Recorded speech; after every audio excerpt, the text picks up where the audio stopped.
मिलबै सर्वाधार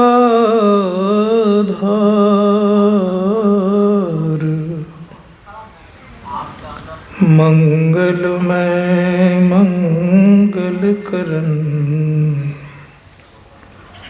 बिनवा बारंबार।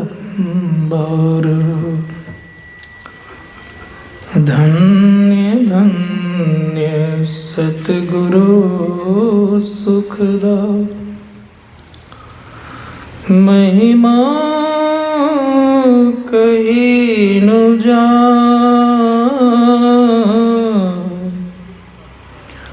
जो कछु कहूँ तुम्हारी कृपा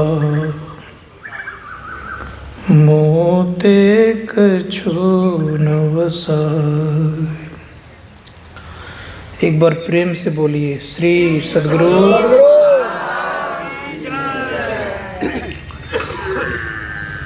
विश्व ब्रह्मांड के नायक, थोड़ा कम करिए, सीटी हो रही है। सर्वक्षण स्मरणीय, अब इतना कम कर देते हैं।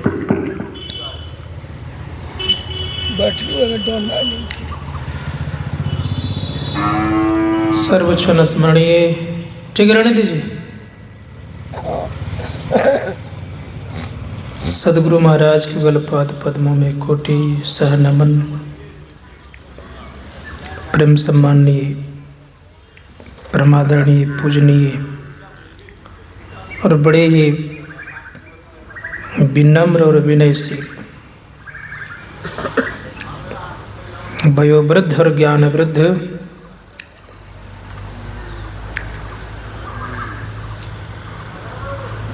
परम पूज्य हमारे स्वामी सुबोधानंद जी महाराज, परम सम्माननीय हमारे कुंदन बाबा, समस्त मंचासीन महात्मागण, विद्वतजन, समवेत समादरणीय सज्जन वृंद, आदरणीय माताओं तथा भक्तिमती बहनों, प्यारे बच्चों,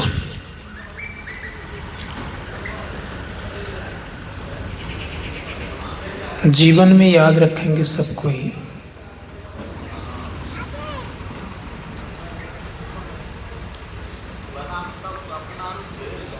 पवित्र होने का कई उपाय लोग ढूंढते हैं। थोड़ा सा कम करिएगा, बहुत ज़्यादा नहीं, आवाज़ सीटी मार रही है। पवित्र होने का बहुत सारे उपाय ढूंढते हैं लोग। कोई व्यक्ति अपने आप को जल से पवित्र करता है,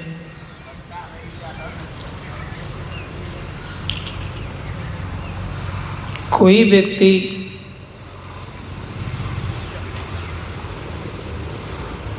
तीर्थों में जाकर के अपने आप को पवित्र करता है। लेकिन इन सबों में जाने पर पवित्र होता क्या है?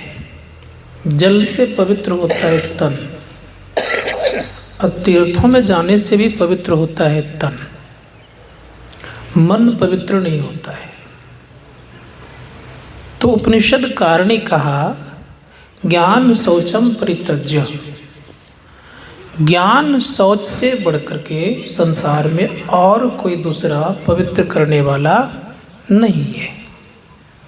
अब कौन सा ज्ञान चाहिए? धर्मशास्त्रकार कहते हैं कि ज्ञान होता है 4 प्रकार का। जिस ज्ञान में हम लोग भी बैठे हुए हैं, इसको बोलता है श्रवण ज्ञान। श्रवण मतलब सुनना,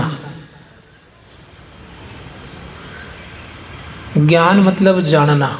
सुन कर को जो जाना जाता है उसको बोलते हैं श्रवण ज्ञान। दूसरा होता है मनन ज्ञान। सुनी हुई बातों को जो मनन करते हैं, बार बार उस चीज़ को दोहराते रहते हैं, उसे हम कहते हैं मनन ज्ञान। मनन ज्ञान के बाद बारी आती है निध्यासन। निध्यासन कहते हैं जब करने लगते हैं तो कुछ अनुभूति प्राप्त करते हैं लोग। तो इस ज्ञान को कहा निधिध्यासन ज्ञान। और निधिध्यासन ज्ञान का जब अंतिम स्थिति आती है, अर्थात यूँ कहिए अंतिम प्रकाष्ठा जब पहुँच जाते हैं तब उन्हें अनुभव होता है।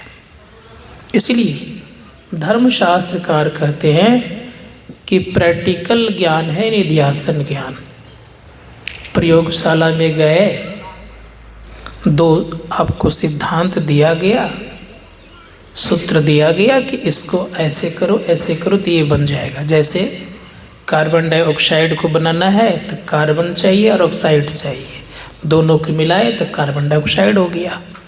ठीक उसी प्रकार से जल बनाना है तो हाइड्रोजन भी चाहिए और ऑक्सीजन भी चाहिए, दोनों को मिलाए तो जल बन गया। संत महात्मा ठीक उसी प्रकार से ये क्या हो गया, जब बन गया तब वो अनुभव में आ गया।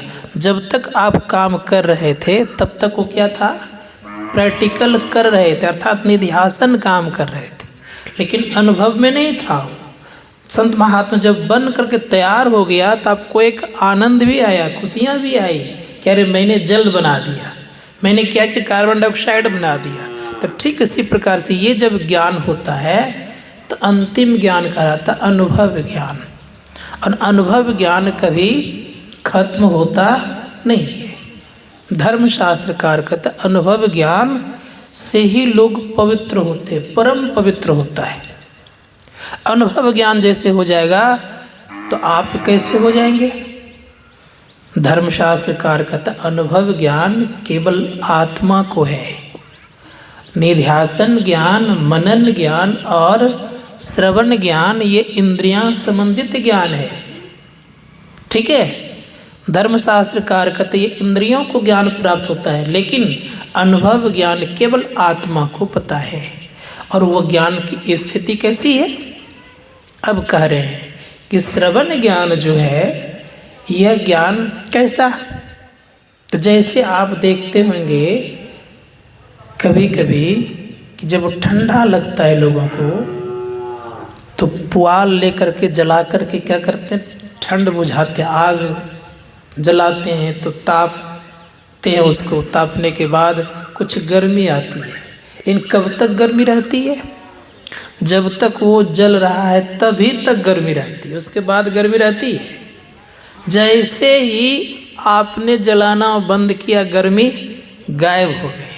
तो ये कौन सा ज्ञान है, ये श्रवण ज्ञान है। संत महात्मा कहते ये बहुत देर तक टिकता नहीं है। विज्ञान कहता है कि आजकल के लोगों के जो मस्तिष्क है, इस मस्तिष्क की जो स्थिति है का 100 बात कोई सुनेगा तो 18 बात याद रख सकता है, विज्ञान कह रहा है।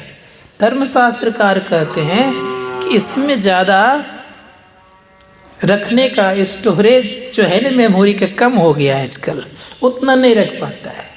लेकिन जब साधक मनन करता है तो ठहरता है कब तक, जैसे बिजली है, आप देख रहे हैं बिजली को जब तक काटेगा नहीं तब तक ये कटेगा नहीं, लेकिन आंधी तूफान में आता तो क्या करता है, उसको काट देता है।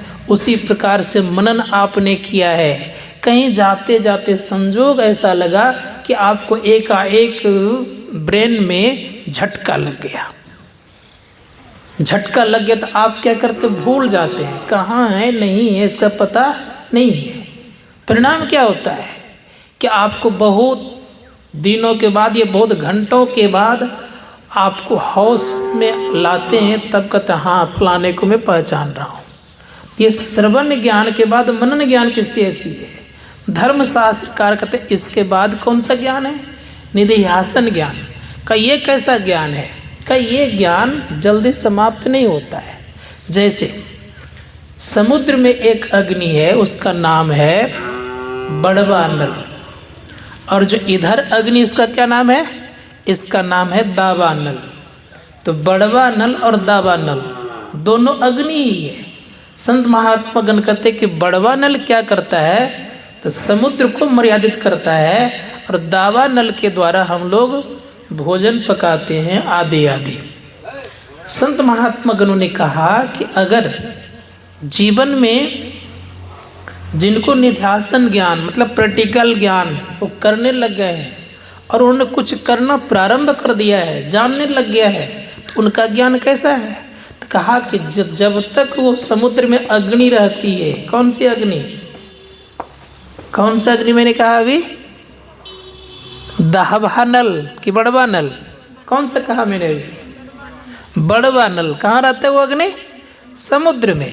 तो कहा जब तक वो समुद्र में वो अग्नि रहेगी तब तक समुद्र को मर्यादित बढ़ने ज़्यादा नहीं देगा, तब तक उस तरह को बना के रखेंगे। ये कब ख़त्म होगा का इसका कोई ठिकाना नहीं है, बहुत दिन तक रहता है। लेकिन सबसे जो उत्तम क्वालिटी का ज्ञान है वो अनुभव ज्ञान है। वो ज्ञान कब तक रहता है?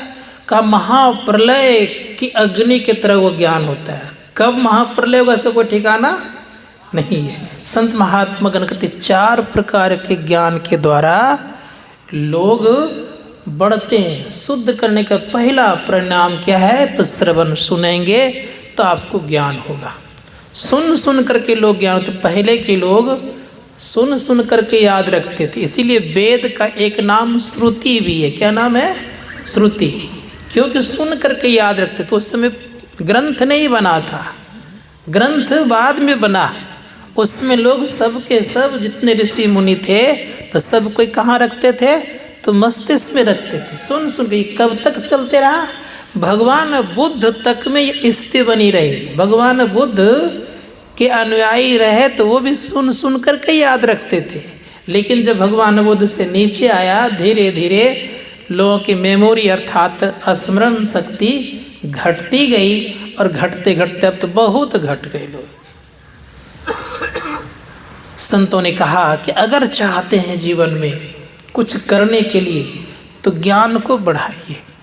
ज्ञान से लोग पूज्य भी होता है, ज्ञान से लोग संसार में बहुत आगे बढ़ता है। जिनके पास जितना अधिक ज्ञान है संसार में उनका उतना ही अधिक पूछ भी है।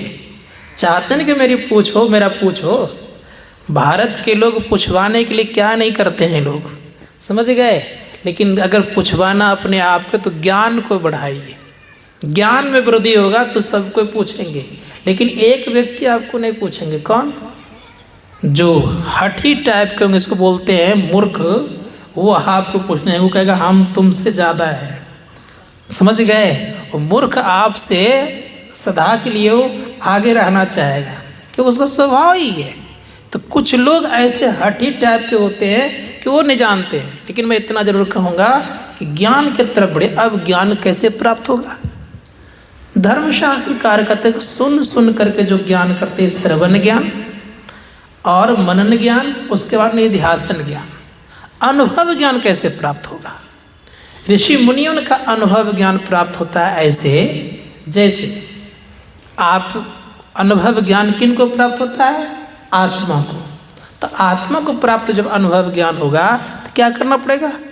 का आत्मा इस शरीर में कहाँ रह रहा है, इस शरीर में जीवात्मा कहाँ है, ये तो पता करनी पड़ेगी ना। तो ऋषियों ने कहा कि इस शरीर में जीवात्मा कहीं दूसरे जगह नहीं है, आपके शरीर में है। लेकिन कहाँ? तो उन्होंने कहा कि बिंदु के मध्य में जीवात्मा है, कहीं बाहर नहीं। बिंदु को देखा है? संत महात्मा गण कहते हैं बिंदु को नहीं देखेंगे तो जीवात्मा को भी आप जान नहीं पाएंगे। इसलिए बिंदु को देखना, उसके मध्य में है। तो ऋषि मुनिगण कहते कि बिंदु मध्य जीवात्मा सूक्ष्म रूपेण वर्तते। अब एक बात मुझे आप लोग बताइए, जो जहाँ बैठा रहता है वहीं से न चलता है कि कहीं और इधर चलता है? जहाँ पर जो बैठा रहता है वहीं से वो चलना प्रारंभ करता है। तो हम लोग अभी इस पंडाल में बैठे हैं, घर जाना होगा तो यहीं से न चलेंगे आप? ठीक उसी प्रकार से हम लोग भी बिंदु के मध्य में बैठे हुए तो वहाँ से न चलेंगे तो किधर चलेंगे? 2 रास्ता है। थोड़ा सा टफ इस जगह विषय हो जाता है कभी कभी। 2 रास्ता मतलब एक नीचे आने का और एक ऊपर जाने का। अब स्थिति क्या है? इसको जो ऋषियों ने जो उपमा दिया है इसको कहा अक्ष और हो रहता है वहाँ पर, समझ गए? तो अब रह गई बात, वही है लेकिन ऊपर से जब लग करके रहता है चेतन तो उसको पिंडी मन नहीं ब्रह्मांडी मन कहता है, और जब नीचे से लग के रहता है वो मन अर्थात चेतन मन से लग के रहता है तो उसको बोलता है पिंडी मन। याद रखिएगा, ऊपर से लग के चेतन रहा तो क्या कहलाया? ब्रह्मांडी मन। और नीचे से जब मन से लग के रहा तो क्या कहलाया? पिंडी मन। तो धर्मशास्त्रकार कहते पिंडी मन क्या करता है? लोगों को परेशान करता है, बहुत परेशान करता है, वो मनमाना करता है, जैसा चाहता वैसा कर लेता है। जैसे एक उदाहरण दे रहा हूँ, मन भी अलग अलग कैसे हो गया? आपके एक बच्चा है घर में, आप उसको चिंटू पिंटू गोलू बाबू कुछ भी कहते हैं, यही बात आप स्कूल में जाकर कहते हैं? नहीं ना कहते। क्यों नहीं कहते हैं? घर में उसको पुकार रहे हैं, घर में कितना वो बदमाशी करता है, सीमा से पर बाहर। लेकिन वही बच्चा अगर चला जाए स्कूल, उतना बदमाशी करेगा वो? क्या उसी नाम से पुकारेंगे? नहीं ना पुकारेंगे। कितना अंतर हो जाएगा। उसी प्रकार से जैसे ये मन पिंड से ब्रह्मांड में जाता है तो नाम बदलता है। संत कबीर साहब कहते हैं मन उल्टे तो सूरत कहलावे। मन उलट गया तो क्या कहला गया? वो सूरत हो गया। धर्मशास्त्र का सूरत गलत काम नहीं करेगा, समझ गए? अब वो शिक्षित हो गए। धर्मशास्त्रकार कहते इतना शिक्षित हो गए कि उनके द्वारा गलती नहीं होगी। जैसे फिर नीचे आएगा फिर गलती करना शुरू कर देगा, लेकिन उसका कुछ न कुछ अंश लगा रहता है। किसका? जैसे आप मान ली, उदाहरण दे रहा हूँ, जैसे मान लिया जाए आप हिमालय की तराई गए और वहाँ आपने ठंडक का अनुभव किया। आप कुछ दूर तक आएंगे तो उसका एहसास होगा कि नहीं होगा? ठीक उसी प्रकार से जिनका मन उलट जाता है, सूरत बन जाता है, तो जब नीचे आएगा तो उसका अनुभव करेगा, वो ख्याल भूलेगा नहीं। ऋषि मुनिगण कहते हैं वो वही एक ऐसा ख्याल है कि कभी साधक भूलता ही नहीं है। जो एक बार बिंदु को देखता है वो कभी नहीं भूलता है कि मैंने बिंदु को नहीं देखा है। मरने पर्यंत तक कहा जाए, मरणासन तक व्यक्ति से पूछेगा क्या आपने बिंदु देखा है, तो कहेगा हाँ देखा है। अगर देखा है तो कहेगा देखा है। वो नहीं भूल सकता। बाकी संसार के समस्त चीज भूल सकते हैं लेकिन वो भूल नहीं सकते। अब रह गई बात यह, जो इसका स्मरण बराबर बना के रखता है, इसको बोलता है सूक्ष्म मानस ध्यान। क्या बोलता है इसको? सूक्ष्म मानस ध्यान। धर्मशास्त्रकार का जो सूक्ष्म मानस ध्यान करते रहता है, एक न एक दिन असली मानस ध्यान भी ठीक ठीक होता है और एक न एक दिन उन्हें बिंदु की प्राप्ति सुनिश्चित हो जाती है। इसलिए इसके तरफ ख्याल बना के रखना बहुत कठिन काम है। तो कैसे करना पड़ेगा? तो संत महात्मा गण कहते देखने के कला से बिंदु का उदय होता है। वो बनावटी बिंदु अपने संत मत में नहीं बताया जाता है। संत मत कहता है कि तुम देखोगे, दृष्टि की धारों को जोड़ोगे तो निश्चित बिंदु का उदय होगा। इसीलिए बिंदु को उदय करने के लिए आपको एक ही जगह देखना है और सामने ही देखना है, कहीं बाहर नहीं। जैसे मैंने एक दिन उदाहरण और दिया होगा, आप लोगों को सुने होंगे आप लोगों ने। किस तरह देखना आज समझिएगा थोड़ा सा। ऋषि मुनिगण कहते हैं कि जो साधक, जो धर्मात्मा व्यक्ति होता है वो अगल बगल नहीं देखता है। समझिएगा थोड़ा सा। धर्मात्मा व्यक्ति का लक्ष्य होता है सामने देखना। धर्मात्मा व्यक्ति इधर उधर देखता नहीं है, उसका लक्ष्य सीधा सामने होता है। और सामने देखने वाले को साधक भी कहा जाता है, याद रखिएगा। भगवान बुद्ध ने कहा है कि साधकों को सीधे लक्ष्य रखना चाहिए, इधर उधर कहीं नहीं, सामने देखना चाहिए और सामने देख करके चलना भी चाहिए। कितनी दूरी देखनी चाहिए? तो उन्होंने संसार में चलने वाले व्यक्तियों से कहा कि कम से कम आपकी जो दृष्टि होनी चाहिए, तो कहा मैक्सिमम और कम से कम, दोनों बात, मिनिमम, दोनों शब्द का प्रयोग कर रहा हूँ। उन्होंने कहा कि मुश्किल से कम 2.5 फीट देखने की स्थिति बनाना चाहिए। इस तरह से देख करके साधक को चलना चाहिए। लेकिन ऐसी बात होती नहीं है हम लोगों के जीवन में। संत महात्मा ने कहा कि इस तरह चलना चाहिए संसार में चलने के लिए। लेकिन यहाँ क्या कह रहा है, तो फिजिक्स आपका कहता है कि मिनिमम और मैक्सिमम आँख को देखने की कितना शक्ति है, 25 सेंटीमीटर मैक्सिमम और मिनिमम की स्थिति है, यही ना है। आँख को जो सही ढंग से देखने की ताकत है कितना, 25 सेंटीमीटर, ये ठीक से देखने की इसकी योग्यता है, सब तरह से वो ठीक से देख सकता है। उसी प्रकार संत महात्मा गण कहते हैं कि बहुत दूर भी नहीं और बहुत नज़दीक भी नहीं देखना है, लेकिन देखना है। अब देखने के संबंध में गौन रखता हूँ मैं। संत महात्मा गण कहते हैं अगर ठीक से देखते रहेंगे तो देखते देखते ऋषि मुनिगण कहते हैं, और गुरुदेव की वाणी में है कि लखत लखत छवि बिंदु प्रभु की ज्योति मंडल धसिधाई। देखने से जैसे ज्योति में प्रवेश करेंगे तो आपने किसको देखा, तो मैंने पहले कहा कि बिंदु मध्य जीवात्मा सूक्ष्म रूपेण वर्तते। बिंदु का दर्शन होते ही उसके मध्य में जीवात्मा है। जीवात्मा का पहला रूप क्या, ऋषि मुनिगण ने कहा है कि पहला रूप प्रकाश ही है। हम रोज गाते हैं परमात्मा का पहला रूप क्या है, प्रकाश ही है। तो रोज गाते हैं लोग, तुम्हारे ज्योत स्वरूप अरु तुम्हारे धुन रूपा, गाते कि न गाते हैं, रोज गाते हैं कि तुम्हारा ही ये ज्योति और स्वरूप भी किसका है, तुम्हारा ही। तुम्हारे ज्योत स्वरूप अरु तुम्हारे धुन रूपा, अब परखत रहूं निस दिन गुरु करूं दया अनुपा। ये दोनों किनके हैं, परमपिता परमात्मा के। तो प्रकाश भी किनके, परमात्मा के, और शब्द भी किनके, परमात्मा के। इसलिए धर्मशास्त्रकार कहते हैं अब चलना किस तरह से। तो आप लोगों के जीवन में कभी एक चीज देखने का मौका मिला होगा, एक समय एक ट्रांजिस्टर चलता था, देखते होंगे आप लोगों, उसमें 3 बैंड रहता था। जिस बैंड पर लगाते तो वहीं का वो स्टेशन पकड़ता था। सुने है कि ना सुने आप लोगों ने। तो कहा कि जैसे जहाँ जहाँ बैंड लगता है वहीं से वो वहाँ काम करता है, वो उसी का स्टेशन पकड़ता है वो। उसी प्रकार से याद रखिएगा आपके जीवन में 3 बैंड है। जैसे आपकी बायां नाड़ी पर आपकी वृत्ति बनी रहेगी तो ये आलस और प्रमाद से भर जाएगा, इसको नींद भी आएगी, आलस में डूबा रहेगा और भजन ध्यान भी नहीं होगा। अब दूसरी बात, दूसरा बैंड आपका है रजोगुण वाली, दायां तरफ अगर चला गया तो मन आपका चंचल हो जाएगा, आप गुणनवाद करते रहेंगे, गुनगुनाते रहेंगे, कुछ से कुछ सोचते रहेंगे। लेकिन जब मध्य में अर्थात सात्विक नाड़ी है, मध्य में वृत्ति आपकी रहेगी तो आपका ध्यान करने का मन करेगा। बात समझ आ रही है।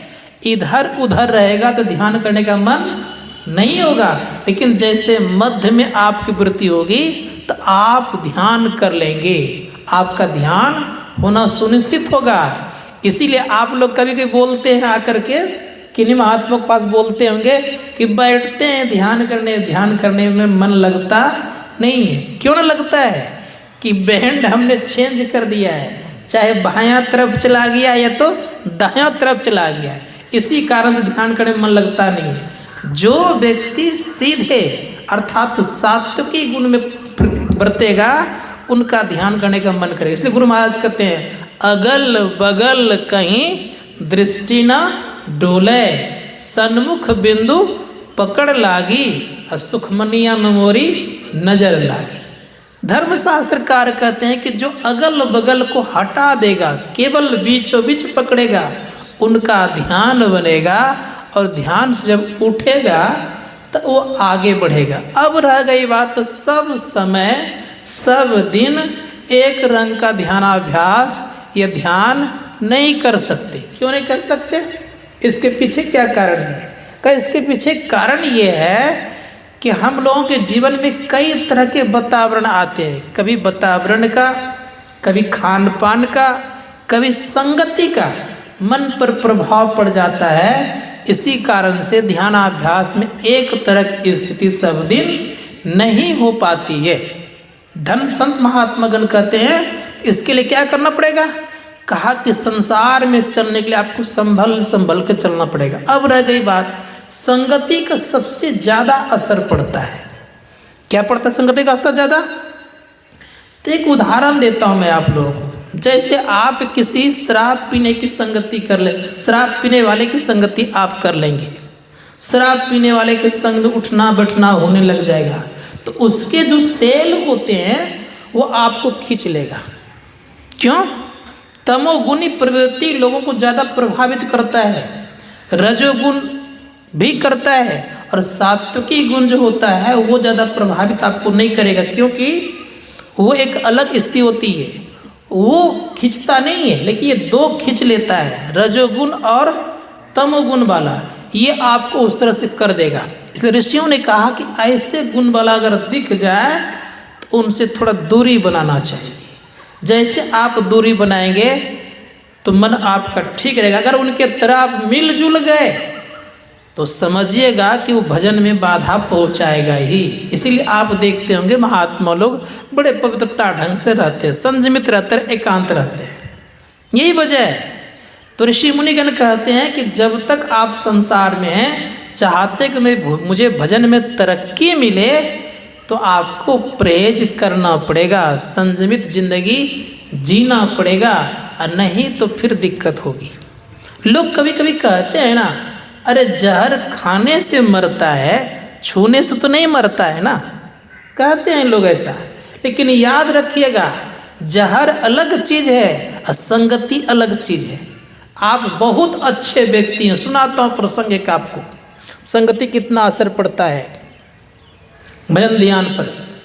एक महात्मा जी थे, जंगल में रहते थे, तपस्या करते थे। इंद्र को डर हो गया कहीं ये तपस्या से भगवान को प्रसन्न करके मेरा इंद्रासन नहीं मांग ले। उसने क्या किया, महात्मा जी ध्यानस्थ थे, उनके कुटिया के आगे आकर के एक तलवार खूब सुंदर चमचमाता हुआ गाड़ दिया। महात्मा जी की आंख खुलती, देखते बहुत सुंदर तलवार। अब उनके मन में होता है कि तलवार किनका है। फिर मन को समझाता कि अच्छा किन्हीं को ले जाएगा। कुटिया के सामने गड़ा हुआ था, पड़ा हुआ था। अब करता तो करता क्या, दूसरे दिन देखते कि पड़ा हुआ है।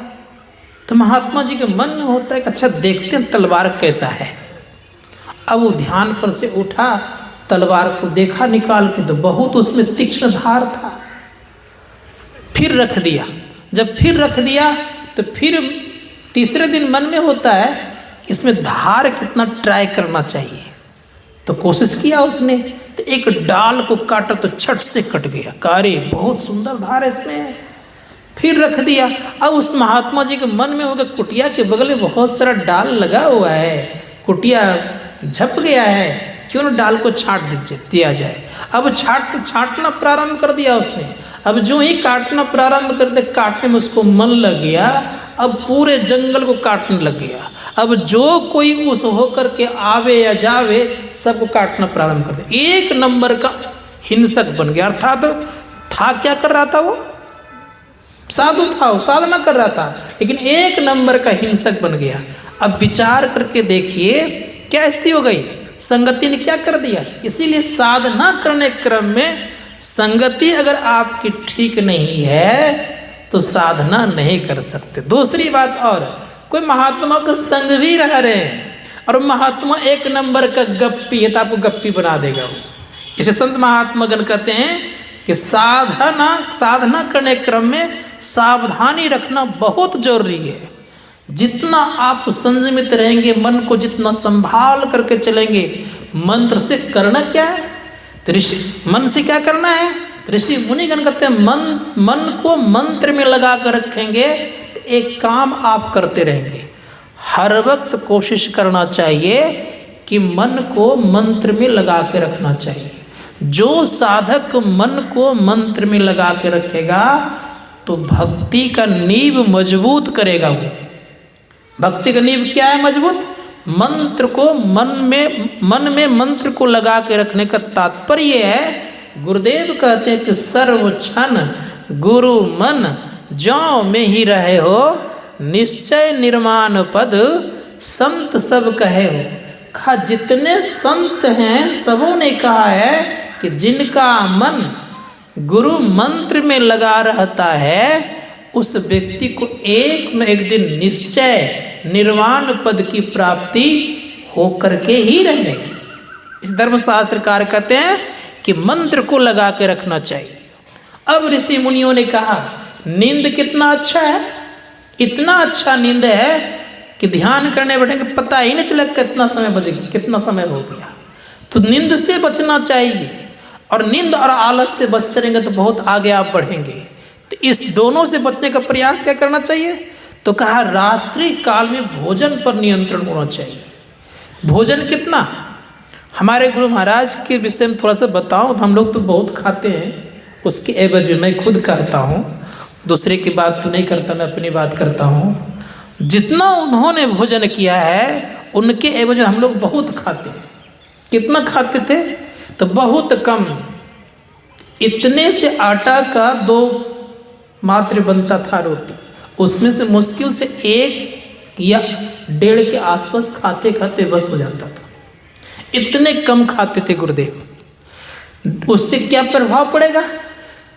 भोजन अधिक खाने से, भोजन एक प्रकार का नशा है, अधिक खाएंगे तो बहुत नशा लगता है, लोग नहीं समझता इस चीज़ को।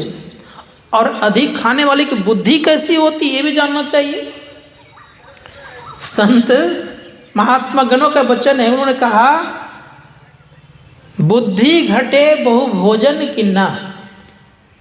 अधिक भोजन कर रहे हैं तो क्या होगा? बुद्धि घटेगी। बुद्धि घटे बहु भोजन किन्ना, मान घटे नित पर घर जाए, प्रेम घटे नित ही कछु मांगत, कहा दयाल सुन रे नर मूर्ख, पाप घटे हरिगुण गाए। कहा कि नित्य भी अगर किसी से मांग लीजिएगा तो क्या होगा? प्रेम घट जाएगा। मान कब घटता है? जब किन्हीं के यहाँ कुछ न बराबर जाना प्रारंभ कर देंगे, मान आपका खत्म हो जाएगा। लेकिन याद रखिएगा कि अधिक खाने वाले की बुद्धि बहुत अच्छी नहीं होती। भीम बहुत खाता था, समझ गए, सबका हिस्सा खा जाता था, लेकिन भीम को उतनी बुद्धि नहीं थी, मोटा बुद्धि का था वो, मोटी बुद्धि उसकी थी। तो संत महात्मा अधिक खाना भी साधना में बाधक है, बाधा है। इसीलिए नापा तोला भोजन होना चाहिए और सात्विक होना चाहिए। मैं निश्चित पूर्वक कहता हूँ कि जो माताएं भोजन बनाती है, कितनों उनके पति बिगड़े हुए हों, सच्ची बात बताता हूँ आपको, या कितने उनके बाल बच्चे बिगड़ गए हों, अगर ठीक से मनोयोग पूर्वक मंत्र जप जप करके भोजन बनाएगा या बनाएगी, माताएं या पुरुष जो भी बनाएंगे, तो निश्चित याद रखिएगा उसका प्रभाव पड़ेगा, और इतना प्रभाव पड़ेगा कि बिगड़े हुए बच्चे सुधर सकता है। उदाहरण देता हूँ आपको, जनाबाई का नाम सुने होंगे आप लोगों ने।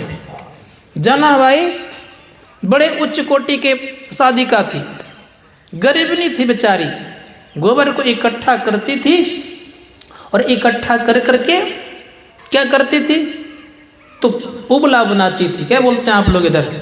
गोईठा बोलते हैं। तो गोईठा बनाती थी। अब गोईठा बनाती थी तो परिणाम ये होता था कि आसपास के पड़ोसिन भी वही काम करती थी। परिणाम ये हो गया कि एक दिन संजोग से पड़ोसिन ने मिला ली, क्योंकि बाजार में बेच करके जीविका चलाती थी। तो पड़ोसिन जब मिला ली तो दोनों आपस में झगड़ने लग गए। प्रसिद्धि बहुत हो गई थी जनाबाई की। संत कबीर साहब उनको देखने के लिए गए थे, दर्शन करने गए थे उनके दर्शन के लिए। अब जनाबाई देखते हैं कि झगड़ रही है, तो उन्हीं से पूछते हैं बगल जिससे झगड़ रही थी, कहा कि जनाबाई का कौन सा घर है?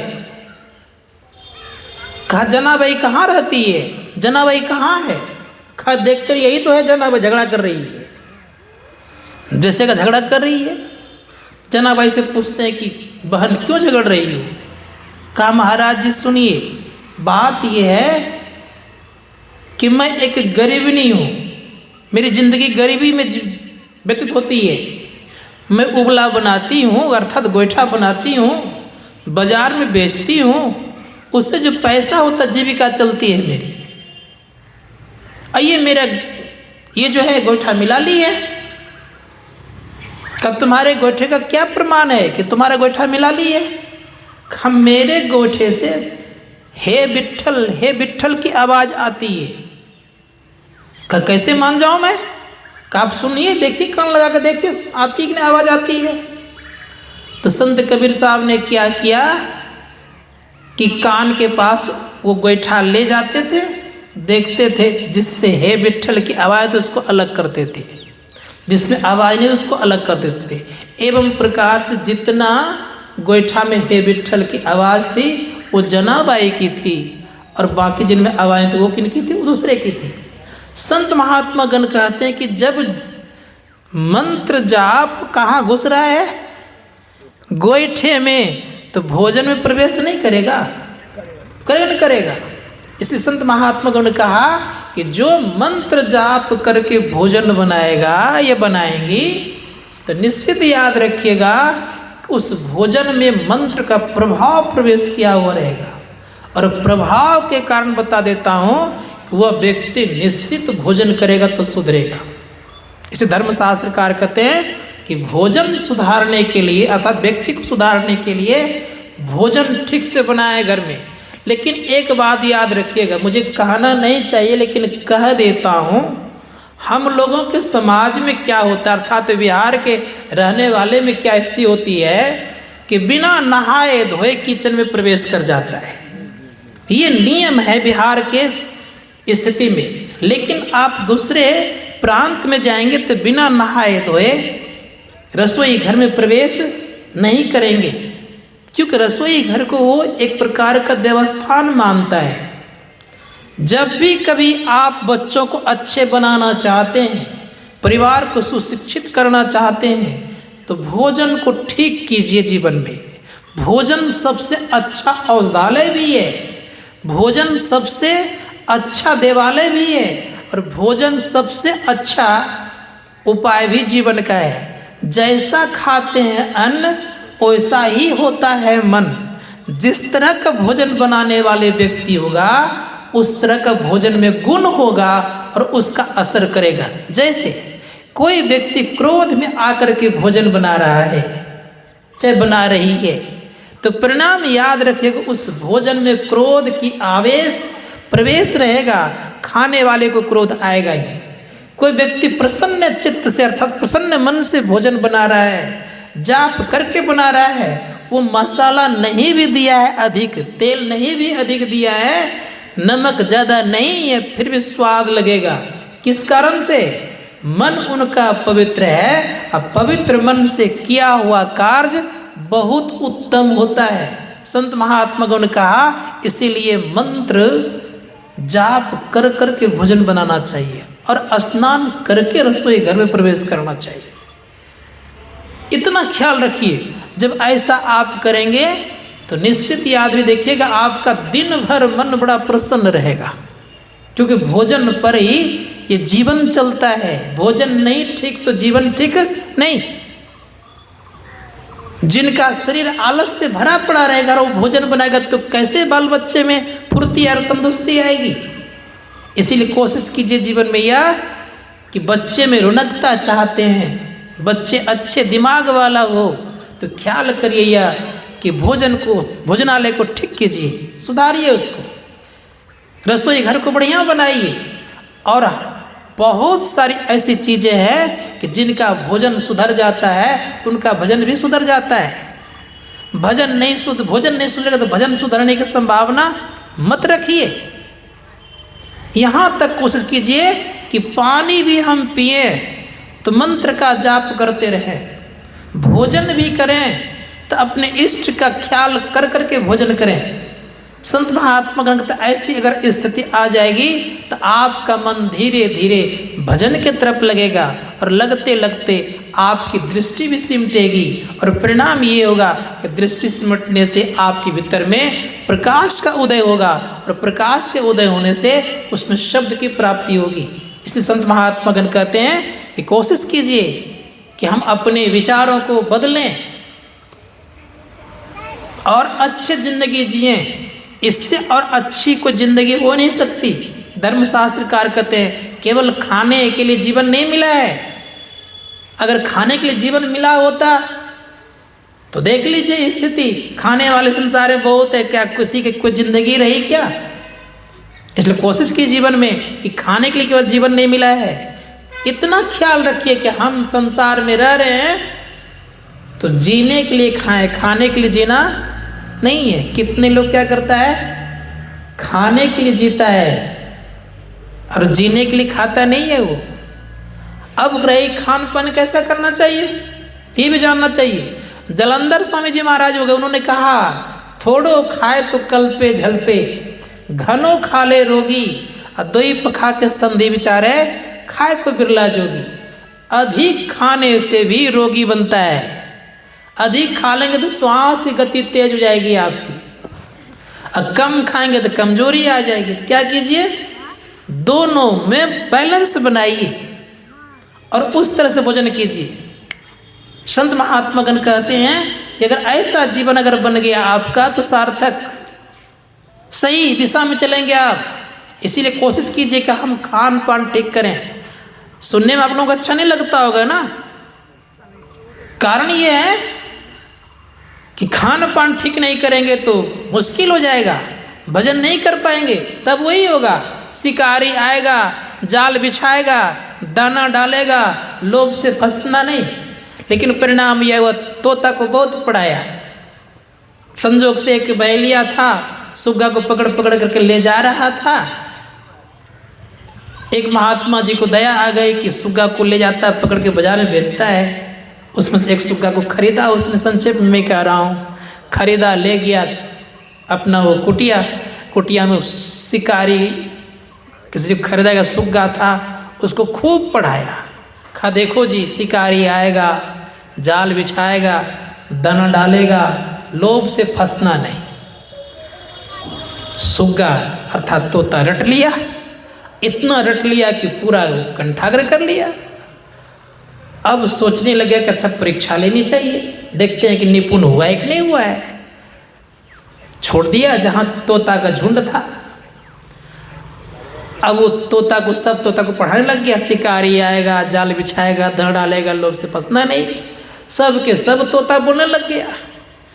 अब सोचने लग गया शिकारी, अब क्या किया जाए, ये तो अब लगता है फंसने वाला कोई है नहीं, सबको मालूम हो गया है। लेकिन शिकारी ने सोचा कि अच्छा देखते हैं, ट्राई करने में क्या लगा है। उसने क्या किया, जाल बिछा दिया, दाना डाल दिया और छिप करके रहा बेचारा। अब परिणाम ये हो रहा है कि धीरे धीरे सब सुग्गा फंसते जा रहा है और जो रट रहा था वो भी फंस गया। तो केवल मुंह से बोलने से काम चलने वाला नहीं है, इसलिए जीवन में उतारने का प्रयास कीजिए। जीवन में उतर जाएगा तो बहुत कुछ मिलेगा। इसलिए मैं बार बार बोलूँगा, अभ्यास कीजिएगा तो बोलने से ज़्यादा महत्व हो जाता है करने वाले का। इसीलिए धर्मशास्त्रकार कहते हैं, करने वाला महानता को हासिल कर लेता है, बोलने वाला बोलता ही रहता है, कुछ नहीं कर पाता है। इसे प्रयास कीजिए, करने पर बल दीजिए। करने वाला महान बन जाता है और बोलने वाला बोल करके संसार चलाता है, कुछ नहीं कर पाता है। तो मैं विशेष नहीं कहूँगा, इतना ही कहूँगा कि उस तरह मत बनिए, तोते की तरह मत बनिए। कुछ जीवन में करिए, कुछ कर लीजिए। और करने का उपाय यही है कि ब्रह्म मुहूर्त में जरूर उठिए। मैं तो यहाँ तक कहता हूँ कि ब्रह्म मुहूर्त तो सुनिश्चित कर ही दीजिए, लेकिन ये याद रखिएगा, जब पहली नींद खुल जाए, जब खुल जाए उस समय पैर हाथ धो करके, नहीं अगर पैर हाथ धो पा रहे, अगर आपको कमांड है अपने नींद पर, तो पैर हाथ धो करके, ये कुल्ला आचमन करके, लघु शंखा जा करके आप बैठ जाएं। लेकिन आसन का प्रयोग जरूर करें। संत महात्मागण कहते हैं कि जो इस तरह से प्रयोग करेंगे तो बैठना क्या है, तो बैठें, फिर नींद आ जाए तो सो जाएं, सो मंजूर है। गुरु महाराज के प्रवचन में है कि जब जब नींद खुले तब तब बैठ करके भजन कर लो, फिर नींद आ जाए सो जाओ, लेकिन छोड़ो नहीं, रात आपका अपना है, करते रहो। और इस तरह अभ्यास करते रहेंगे तो निश्चित याद रखिएगा, वो अभ्यास एक दिन रंग लाएगा और आप आगे बढ़ जाइएगा।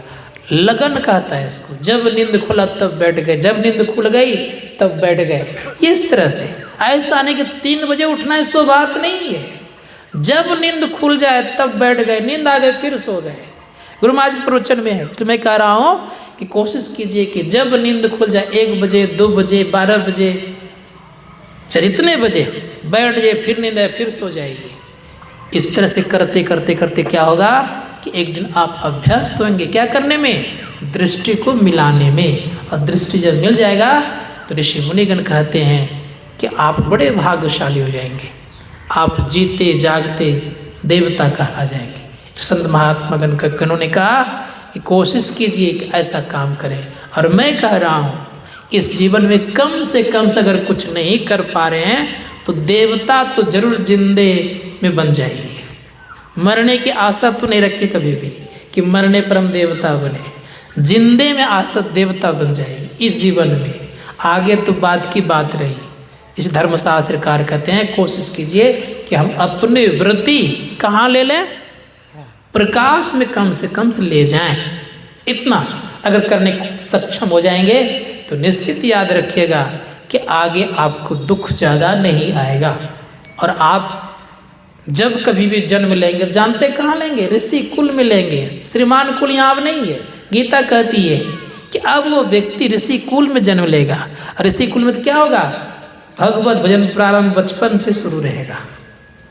इसलिए ऐसा कीजिए, वो बचपन से भगवान का ध्यान करेगा, कितना आगे बढ़ेगा वो।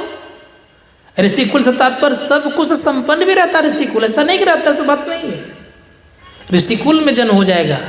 श्रीमान कुल वाला तो गलतियां करता है, उसको धन ज़्यादा हो जाता है, वैभव होता है, बहुत सारी गलतियां कर देता है। लेकिन ऋषि कुल वाला संभल जाता है और फिर उनके लिए आसान हो जाता है। इस धर्मशास्त्रकार ने कहा इतना प्रयास कीजिए कि इस जीवन में कम से कम प्रकाश में अपनी वृत्ति को हम लेकर के चले जाएं। मन प्रकाश में फूज जाए, अर्थात सूरत, मन उल्टे का सूरत कहलाएगा। इतना कोशिश कीजिए। और भक्ति की शुरुआत कहाँ से, भक्ति की शुरुआत यहाँ वहाँ से नहीं होती है। भक्ति की शुरुआत होती है आपकी कहाँ जानते हैं, 3 अवस्थाओं के ऊपर से। 13 से 3 अवस्था, तजहु भजहु भगवंत, मन वचन कर्म अगोचर व्यापक व्यापनंत। 3 अवस्थाओं से परे चौथी अवस्था। चौथी अवस्था से भक्ति की प्रारंभ। मतलब ये नहीं समझिएगा कि बालपन में नहीं, जौवना में नहीं, प्रौढ़ा में नहीं, वृद्धावस्था में, सो बात नहीं है। मतलब ये जागृत अवस्था से ऊपर हम लोग 3 अवस्था में रोज जाते हैं। सुसुप्ति अवस्था में जाते हैं, स्वप्न अवस्था में जाते हैं, जागृत अवस्था में सबको हैं। इससे ऊपर एक अवस्था, उसका नाम है तुरीय। तुरीय अवस्था से भक्ति प्रारंभ की जाती है। वहाँ पहुँचेंगे तो गोस्वामी जी महाराज कहते 13 से 3 अवस्था, तजहु भजहु भगवंत, मन वचन कर्म अगोचर व्यापक व्यापनंत। ऐसी अवस्था हो जाएगी हम आपके जीवन में, परम कल्याण की तरफ बढ़ेंगे। परम कल्याण एक दिन होकर के रहेगा। ये थोड़ा सेवा में कहा। बोलिए प्रेम से श्री सद्गुरु महाराज की जय।